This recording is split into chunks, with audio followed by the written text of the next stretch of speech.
Okay అన్ని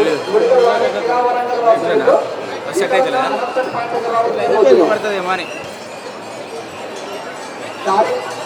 అందరికీ నమస్కారం. నేను మీ doctor Ramakrishna Perumanla, Warangal MP aspirant. Sammakka సారలమ్మను దర్శించుకోవడానికి కోసం ఈరోజు మేడారం రావడం జరిగింది. కాంగ్రెస్ పార్టీ అధికారంలోకి రావాలి, రేవంత్ రెడ్డి గారు ముఖ్యమంత్రి కావాలి, ప్రజాపాలన ప్రజలందరికీ అందాలనే ఉద్దేశంతో ఇదివరకు మొక్కులు కూడా మొక్కుకోవడం జరిగింది.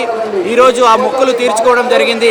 ప్రజాపాలన అందిస్తున్నందుకు రేవంత్ రెడ్డి గారికి కృతజ్ఞత తెలియజేస్తూ, ఈ వాసి బిడ్డ సీతక్క గారు సమ్మక్క సారలమ్మ జాతరను కాంగ్రెస్ పార్టీ ప్రభుత్వంలో ఒక మంత్రివర్యులుగా చిన్న ఇబ్బంది కూడా జరగకుండా ప్రజలందరినీ చాలా కడుపులో పెట్టుకొని అందరినీ కూడా చూసుకుంటూ ఉంది.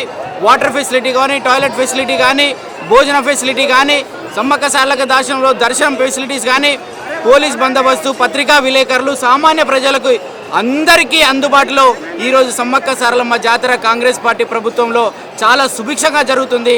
దీనికి చాలా సంతోషపడుతున్నాం మేము. ఇవే కాకుండా ఇంకా ప్రజలకు అందుబాటులో ఉండే విధంగా ఇంకా మేము పనిచేయడానికి సిద్ధంగా ఉన్నాం.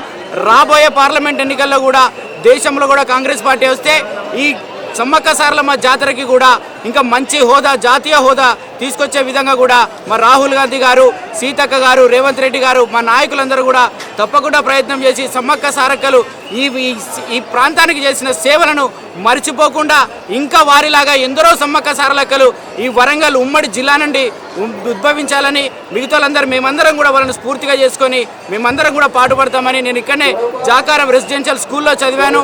వీళ్ళందరి గురించి కూడా విన్నాను. వచ్చినప్పుడు ఘట్టమ్మ తల్లిని కూడా మేము సందర్శించుకోవడం జరిగింది. వీరందరి స్ఫూర్తితో ఇంకా మేము కూడా ముందడుగేసి ప్రజలకు సేవలు అందించడానికి సిద్ధంగా ఉన్నాం. ధన్యవాదాలు. Thank you.